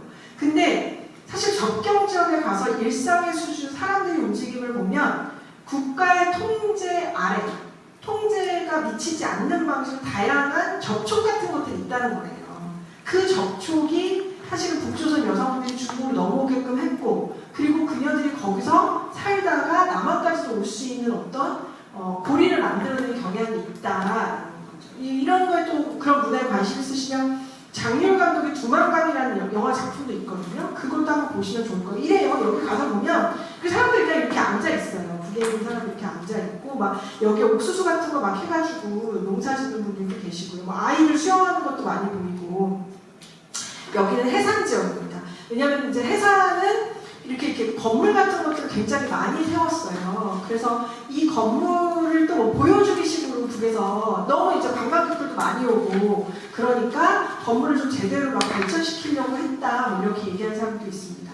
근데 2015년, 16년도 그때에 제가 인터뷰한 상당수의 사람들은 여기가 이제 국경이 통제가 되게 심해지면서 요 앞에 강가 바로 앞에 있는 집들에 있는 사람들은 다 밖으로 안으로 쫓겨 들어갔다는 얘기도 많이 들었었어요. 그러니까 자꾸 많이 넘나드는 사람들이 많아지고 또 이렇게 뭐 언론이나 이런 데서 와서 막 하는 경우도 많으니까 김정은 체제 들어와서 국경 통제를 굉장히 강화했다 이런 얘기들도 있었죠. 근데 이제 제가 어떤 식으로 형체 조사를 하고 있는지 잠깐 말씀드리려고 하는데요. 저는 이제 방학 때마다 가서 연길 지역에서 사람들을 만나고 있습니다. 그래서 제가 주로 만나는 분들은 이제 조선족 게이트키퍼라고 얘기되는 조선족들 중에 북이랑 많은 관계가 있는 사람들, 혹은 남한의 활동가들 중에서 그쪽에는 이제 완전히 자리를 잡고 계신 분들이 좀 있으세요. 그래서 그런 분들이 이제 스노우볼이라고 그러거든요. 영어 표현으로는 이제 한 명씩 소개해주면 이렇게 연결해서 만든다는 거죠. 이게 대단한 사람들이 아니거든요. 대부분의 일반적인 여성들이 나와서 일하는 거기 때문에 한 여성을 잘 잡으면 그 여성이 자기 친구 3-4명을 소개시켜주는 거죠. 이렇게. 그럼 이제 그 3-4명을 또 잡고 다시 또 인터뷰하고 이런 방식으로 인터뷰를 진행하고 있습니다. 코로나 동안에 못 갔어요. 그리고 이번 여름에도 지금 중국 상황이 되게 좋지 않아서 가는 것을 지금 좀 조심해서 생각하고 있는데 2011년도부터 이 지역을 다니면서 제가 굉장히 주목한 거는 뭐냐면 바로 이 접경 지역, 이 연길이라는 초국적 공간이 바로 북조선 여성들이 이동할 수 있게 했고 그리고 그 이후에 중국에 좀 머물 수 있는 어떤 자원일 수 있겠다라는 생각이 좀 들었습니다. 그 이유 중에 하나는 92년도에 남한과 중국이 수교를 맺고 난 다음에 이 연길 지역에 사는 상당수의 조선 쪽 여성들이 남한으로 경제 이주를 와요. 지금 우리가 여전히 김밥천국에서 김밥을 3,000원, 2,500원 먹을 수 있는 가장 핵심적인 노동력들이죠. 이제 그 대부분은 또 여성 노동력을 필요로 하기 때문에 여성들이 오거든요.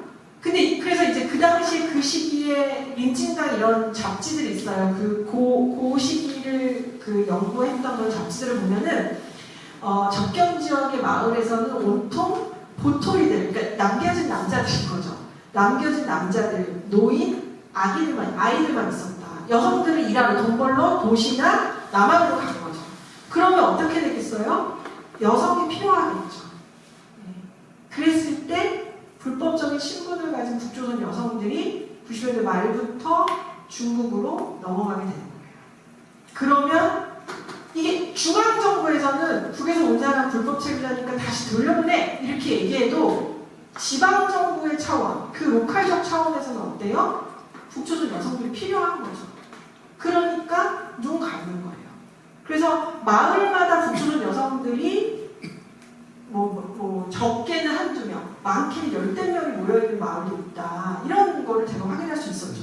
그러니까 이제 그런 과정들이 있는 거예요. 그러니까 조선족이 남한으로 오고 북조선 사람들이 이 중국 지역으로 넘어가고 그러면서 이 만들어진 어떤 네트워크들 같은 것들이 이제 있다. 그리고 이러면서 이제 거기 지금 제가 만난 사람들 몇 명의 이야기들이 책에 좀 소개되고 있는데요. 옥경, 순영, 정희 이렇게 이제 제가 소개를 했습니다. 근데 이제 옥경이라는 분은 제가 이제 다 만난 분들인데 이제 만난 분들을 이렇게 소개하는 방식으로 책에 얘기하고 있는데 중국에서 이제 굉장히 행복하게 잘 살고 있고 꽤 경제적으로도 안정적으로 살고 있는 분이셨어요. 근데 아들이 일종의 스포일드 된 거죠. 아들이 이제 엄마가 자꾸 너무 오냐오냐 키우고 돈도 너무 많이 보내니까 아들이 이제 일종의 북에서 오렌지족이 된 거예요. 그래서 오토바이 끌고 다니면서 북에서 일도 안 하고 사진을 보여주는데 진짜 잘생겼더라고요. 잘생겼고 그냥 엄마한테 기대서 살고 있는 거죠. 그래서 이제 옥경 얘기는 되게 슬픈 얘기였는데 한 번은 이제 너무 아들이 그리워서 넘어간 거죠. 다시 아들을 만나러 갔는데 아들이 반기지 않는 거예요. 왜냐하면 엄마가 중국에 있어야지 계속 돈을 받을 수 있는 거잖아요. 그리고 이미 남편은 딴 여자랑 살고 있는 거죠. 그러니까 이런 일이 너무 놀라실 일이 아니에요. 너무 많은 이런 사례들이 많이 있죠. 그래서 이제 자기는 너무 그리워서 갔는데 그렇게 되니까 어떻겠어요? 마음이 무너지죠. 그래서 다시 이제 그 다음날 아침에 중국으로 넘어왔다. 뭐 이런 얘기를 담담히 하시는 경우도 있었어요. 그래서 그러면서 이제 저는 그게 되게 가슴 아팠는데 이 엄마가 아침에 이제 다시 강을 건너기 전에 밥을 해놓고 왔다는 거예요. 아들 먹을 밥을 해놓고 왔다. 이런 얘기를 하시더라고요. 근데 이제 그런 게 이제 북조선 여성들이 만들어낸 어떤 서사와 이야기들인 거죠. 내가 어떻게 지금 살아가고 있고, 그리고 다시 중국에서 어떻게 살 것이며, 이런 이야기들. 근데 그 와중에도 이제 아들이 먹을 밥을 해놓고 왔다는 얘기를 하는 그게 이제 남북의 여성들과 마찬가지로 어머니로서의 역할 이런 생각도 들고요. 순영, 정희 이 두 분은 나이가 좀 많으세요. 근데 둘 다 중국에서 태어나셨어요. 중국에서 태어나셨고 중국에서 태어나서 중국에서 한 분은 대학도 나오셨는데 연변대학교도 나오셨는데 이 중국과 북한은 이제 한동안 많은 교류가 있었기 때문에 한동안 이제 문화혁명 때 이 북한에서 계속 그런 얘기를 했대요. 동포들 들어오라고. 그리고 이제 너무 중국에 살기 힘들었던 거죠. 문화혁명 때 막 온통 회오리 치고 그러니까 그때 남편이 다시 들어가자. 가자 고향으로. 그렇게 얘기가 된 거죠. 그래서 그때 들어가셨어요. 근데 남편이 나이로 죽고 자기 자식들도 성장했는데 고난의 시간 간 다음에 먹고 살 게 없는 거죠. 그래서 아들이 뭐라고 얘기하냐면 먹는 입이라도 줄여야 되니까 엄마 보고 중국에 있는 친척들 만나러 가라고 해요. 근데 사실상 엄마하고 가서 일하라는 거죠. 그러니까 물론 먹는 입을 줄인다는 것도 있지만 여성의 어머니 노릇이라는 게 끝이 없는 거죠. 그래서 이제 중국에 가요. 가서 거기서 돌봄 노동을 요즘 많이 하거든요. 요즘 사람은 어떻게 예전에는 식당 같은 데 막 일을 했어요. 근데 요즘은 이게 너무 촘촘하게 중국도 이 통제 규율이 너무 심한데 사람들이 너무 이게 다 볼 수가 있잖아요. 그래서 요즘은 뭘 많이 하냐면 거기도 노인 문제가 심각하니까 이 몸을 잘 못 움직이는 노인들의 집에 북조선 여성들이 들어가 사는 거죠. 그러니까 돌봄 노동자로 들어가 사는 거예요. 그리고 몸을 못 움직이는 노인의 자식들은 주로 한국에 일하러 오는 사람들이 많죠. 이게 되게 신기한 코리안들의 모임이거든요. 그럼 이제 그 집은 몸을 잘 거동을 못하는 노인들을 돌보면 3,000원, 중국 돈으로 3,000원을 받고 먹고 이게 뻗은 거. 녹화하는 데는 괜찮아요. 또 하나 그게 있으시죠? 배터리가 나는 거. 네, 배터리가 나왔는데 또 하나 그 딴거 없어요? 다른 거 빨리.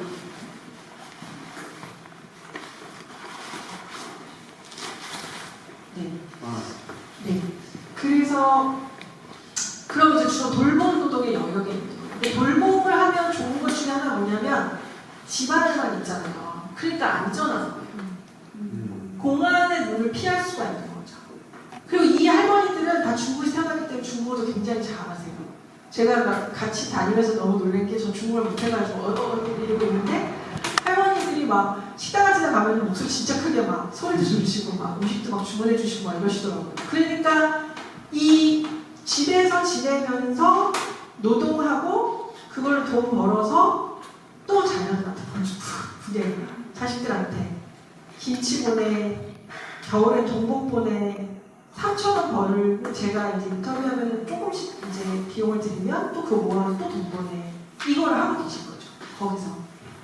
그래서 이제 끝이 없는 거예요. 끝이. 가서 보고 올 때마다 제가 느끼는 건데 정말 끝이 없는 그런 삶을 살고 있다.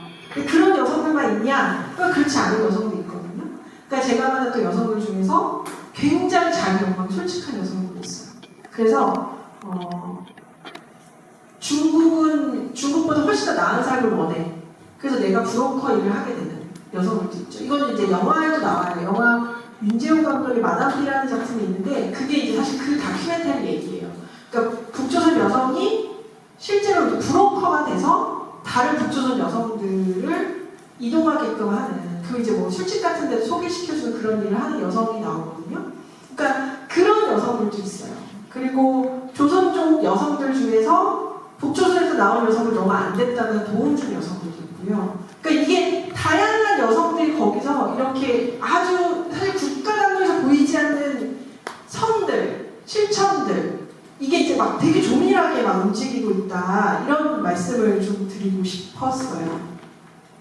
그리고 이제 제가 사실 이런 과정에서 좀 해보려고 했던 것 중에 하나는 이게 이제 상호관계성이라는 맥락에서 단순히 북조선 여성들이 이렇게 산다 이렇게 이야기하는 것이 아니라 그 이야기 자체를 저와의 연구자와의 상호작용이 어떻게 일어나고 있는지를 좀 주목하면서 그렇게 소개하는 방식으로 책은 구성되어 있습니다.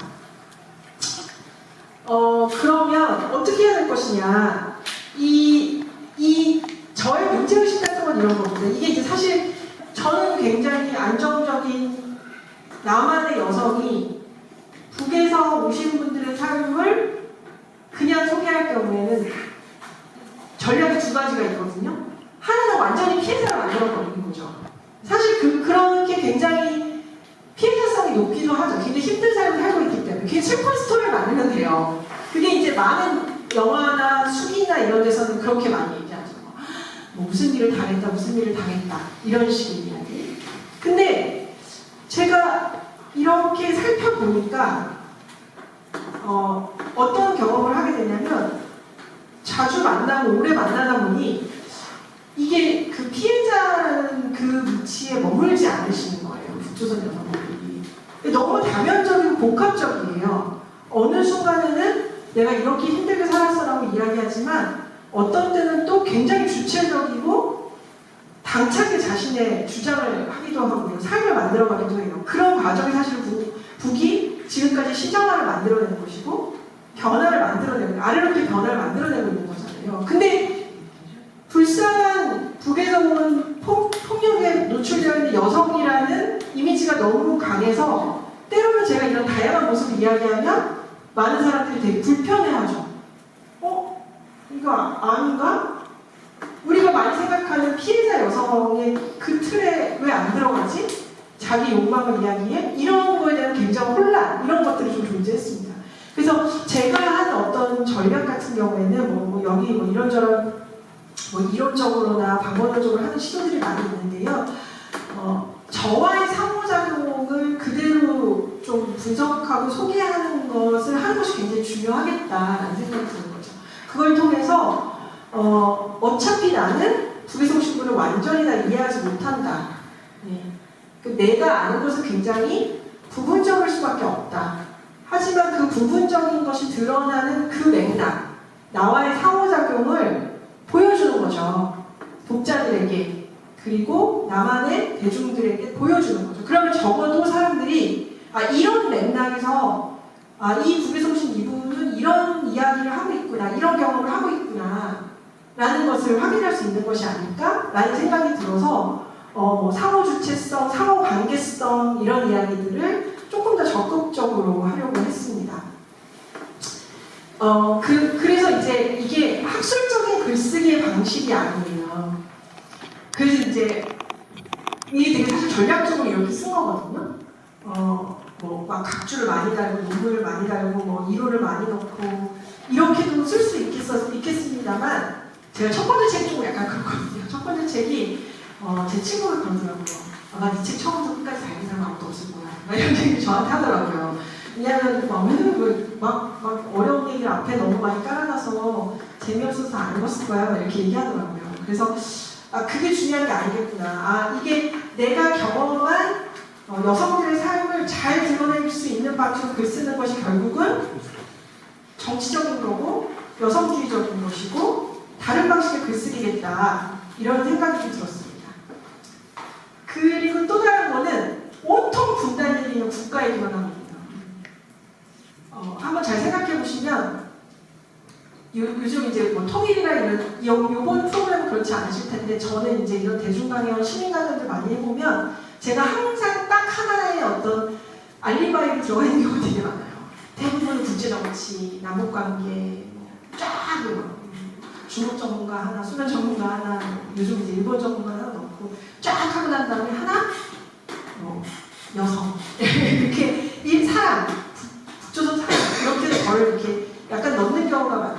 그 얘기 결국 무슨 얘기냐면 분단에 대한 우리의 지식체계나 사고방식 완전히 국가로 들어줘요. 우리는 아무것도 할 수 없는. 결국은 정책을 결정하는 사람들이 다 알아서 하는. 그리고 그 결정에 결국 사람의 얼굴은 없는 거죠. 저는 사실 그런 맥락에서 진보 정권에서 했던 여러 가지 통일 관련 정책도 비판적으로 봐야 된다고 보는 사람이에요. 왜냐하면 국가 잘해보자라고 하지만 깔려있는 거는 경제중심주의가 굉장히 심하게 깔려있을 거예요. 거기서 많이 얘기하는 게 개성공단 모델, 개성공단 모델을 왜 성공했는 줄 아세요? 북조선 노동자들 100달러 정도밖에 안 준 거예요. 물론 나중에 300달러까지 올라갔다고 하지만 나중에 남북협력을 또 새로운 모델을 했을 때 북조선 노동자는 우리의 노동법에 맞춰서 임금을 책정하는 모델을 아무도 생각하고 있지 않아요. 진보적으로 생각하는 사람들조차도. 왜냐면 그거는 돈이 안 되거든요. 이게 다 이런 정도의 논의에 왜 사람의 얼굴이 없는 거죠. 그러니까 북에 있는 사람들과 함께 뭘 하겠다? 그 사람들의 입장은 어떨까? 라는 그 입장에서 생각해보고 있지 않은 그거의 허점 같은 것들이 있는 것이 아닐까? 그렇다면 내가 이렇게 좀 다르게 이야기하는 것이 그 자체로 어떤 정치적 목적이 있는 것이 아닐까? 라는 생각을 하게 된 거죠. 그래서 이제 제가 이렇게 인용한 거나 제가 많이 좀 참조한 책을 좀 두 권만 소개하고 싶은데요. 하나는 이제 요즘 이제 러시아 우크라이나 전쟁으로 더욱더 중요해지고 있습니다. 전쟁은 여자의 얼굴을 하지 않았다라는 그 작품이에요. 이 작품은 스페틀라나 알렉세이비치라는 여성 저널리스트예요. 그 저랑 굉장히 비슷한 방식으로 했는데 제가 따라한 거죠. 이 사람들 인터뷰를 쭉 해가지고 전쟁에 참여한 러시아 여성들, 전쟁 시기의 러시아 여성들을 인터뷰를 해서 논픽션 소설이라는 이유를 내봐요. 논픽션 소설이라는 건 말이 안 되잖아요. 논픽션 소설이라는 새로운 장르를 개척해서 이걸 써요. 근데 이게 노벨 문학상을 타거든요. 이것도 이제 굉장히 뭔가 지금의 단어를 이렇게 변하고 있다는 걸 보여주는 거죠. 그리고 약간 여성의 입장에서의 전쟁, 세계대전을 보여주고 있는 거고요.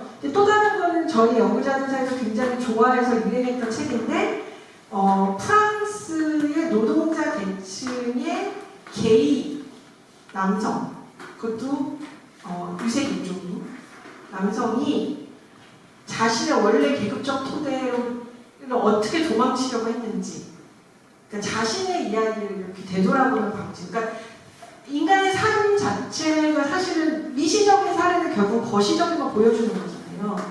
이 디디에 에리봉이라는 사회학자가 자신이 경험한 계급의 문제, 자신이 경험한 섹슈얼리티의 문제, 자신이 경험한 레이시즘의 문제가 사실 개인이 극복한 성공 스토리가 아니라 어떻게 보면 프랑스 사회 구조를 보여주는 것인 거죠. 근데 개인의 이야기를 중심으로 두고 분석을 하기 때문에 훨씬 더 굉장히 세밀하고 내밀하게 이야기를 하고 있다. 뭐 이런 말씀. 그래서 이런 것들을 한번 좀 주목해서 보셔도 선생님이 나중에 특히 이제 전쟁을 여자용으로 하지 않았다는 한번 보실 걸 제가 많이 추천드려요. 그건 이제 읽기도 굉장히 잘 읽히기도 하고 지금 또 러시아 전쟁, 러시아 우크라이나 전쟁의 문제들도 있으니까요. 그래서 이제 제가 얘기했지만 저는 이제 픽션도 섞었다고 그랬잖아요. 2부는 섞지 않았는데 1부는 인물들이 일정 부분 새로운 인물들이 등장한 것도 있죠. 근데 그렇게 한 거는 뭐냐면 어떤 식으로 했냐면 제가 이제 11년도부터 본격적으로 적경작을 가기 시작합니다. 제가 이제 2010년도까지는 사실 문화사회학을 연구했기 때문에 문화산업, 한류 이런 거 연구 있었거든요. 근데 2011년도부터 갑작스럽게 북에서 오신 분들이 연구를 해야 된다. 제가 들어간 연구단에서 그래가지고 막 연구를 시작했는데 그때부터 연구를 해서 계속 축적을 한 거죠. 여성들의 인터뷰. 근데 제가 사실 150명 인터뷰했다고 해서 언론에서는 되게 이걸 주목했었는데 150명은 사실 되게 적은 숫자거든요. 그러니까 제가 지금 인터뷰한 숫자가 훨씬 더 많아요. 그러니까 예를 들어서 제가 요번 여름에 토요일 관련해서 프로젝트를 하는데 저의 타겟 인터뷰는 100명이에요. 그러니까 1년 단위로 북한 연구자들은 되게 인터뷰를 많이 해요. 근데 그 인터뷰가 각자의 프로젝트가 있죠. 남성을 할 때도 있고 뭐 시장의 쌀가격을 물어보서 인터뷰하는 경우 이런 거 다 빼고 제가 궁금했던 여성의 삶이란 맥락에서 인터뷰한 사람의 숫자를 잘 추적해보면 150명 정도가 됐고 그 사람들을 계속 만나다 보니까 어떤 이념형이라는 사회학 용어로 이념형이라는 전형 같은 게 만들어지더라고요. 5, 60년대에 이 지역에서 이 정도의 성분을 가진 사람은 이런 경험을 공통적으로 하고 있구나. 시장화를 경험한 여성들은 이런 경험을 하고 있구나. 중국에 나와서 일하고 중국에 지금 머물고 있는 여성들은 또 이런 경험을 하고 있구나. 이런 것들의 전형들이 만들어지면서 그거를 이제 소개하는 방식으로 그렇게 좀 시도를 해봤습니다. 근데 이제 이 일반적인 방식으로 저는 이제 얘기하지 않으려고 했다. 뭐 이런 것도 잠깐만 더 말씀드리면 될 것 같고요. 마지막 슬라이드입니다. 시간이 많이 없는데요. 그래서 이제 제가 좀 하고 싶은 거는 이런 거였던 것 같습니다. 북의 여성분들이 어떤 경험을 하고 있는지를 굉장히 미시적 수준에서 좀 보자. 그리고 비교적 시각으로 보자. 남한 여성들의 삶과 비교해보자. 그리고 북에서 오신 여성과 남한 여성이 내가 어떤 상호관계를 만들어내고 있는지도 한번 보자. 이 권력관계나 위계나 서열 같은 것들이 있다면 그대로 드러내자. 이러는 거죠. 그리고 만약에 여성이 경험하는 분단이 달랐다면 우리가 고민하고 만들어보자 하는 평화도 역시 다른 모습일 수 있다는 거죠. 예. 물론 뭐 종전선언, 평화체제 뭐 이런 얘기 당연히 해야 되는 거지만 만약에 우리가 평화를 뭔가 만들어가려고 한다면 적어도 여성이 지금까지 경험하는 이 구조가 그대로 재생산되는 건 평화가 아니잖아요. 평화는 이제 광의의 개념이죠. 예, 다시 어떤 측면에서. 그래서 이제 적어도 평화가 됐는데 출산율 문제가 해결됐다 이런 얘기가 나와서는 안 되는 거잖아요. 예. 그런 고민들을 같이 좀 했으면 좋겠다. 그리고 제가 생각하는 평화는 이 다양한 가치들까지 같이 고민할 수 있는 평화라는 거. 그래서 남한 여성들, 저는 요즘 남한 여성들 얘기도 좀 많이 고민하고 있는데 뭐 사실상 출산 파업이죠. 똑똑해서 그런 거라고 생각하는데 남한 여성들의 지금 모습과 북조선 여성들, 제가 여기 왜 탈국가와 탈정치와 이런 얘기를 왜 썼냐면 또 하나 특성 중에 하나가 제일 많이 요즘 노골적으로 많이 하는 거기도 한데 그럼 여성들이 그렇게 많이 영양 강화가 됐으면 들고 일어날 가능성 없습니까? 아래로부터의 혁명의 가능성 없습니까? 이런 얘기 많이 물어보시는데 제가 지금까지 만나본 분들은 관심이 없으세요. 그러니까 뭐 김정은 위원장이 어떻습니까? 이런 걸 물어보고 그래도 어떻게 주로 말씀하시냐면 지금 나 살기 바쁜데 난 그런 거 모르겠어. 이런 얘기 많이 하시죠. 그래서 이제 국가는 정책이 있으면 이민은 대책이 있다고 북조선 사람들은 자신들만 대책을 만들어주고 살아간 거죠. 굉장히 탈국가가 되고 탈정치화되고 있습니다. 그러면 이것들을 어떻게 우리가 받아들여서 평화 또 분단, 탈분단을 고민해야 될 것인가 이런 것도 함께 좀 토론하고 논의할 수 있는 시간이 되었으면 좋겠습니다. 네, 그러면 제 강의 여기서 마치고 질문을 받도록 하겠습니다. 네, 감사합니다.